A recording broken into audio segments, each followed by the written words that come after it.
ang nagsabi na buntis na si Nena. Opo, totoo po iyon. Kasi nakita ko po na malaki ang tiyan niya. Victim number 2, totoo ba na ikaw ay buntis, Nena?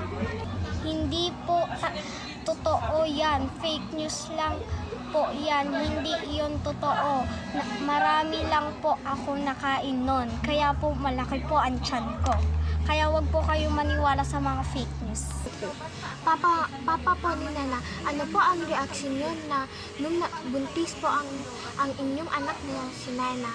Hindi po yon totoo. Marami lang po siyang nakain noon. Wag kayo nagkakalat ng fake news. Kaya kayo, kayo mo kalat. Subukan nyo. Wala pa po kami mga ebidensya na buntis si Nena. Maghihintay na lang po tayo ng mga news kung ano ang mangyayari.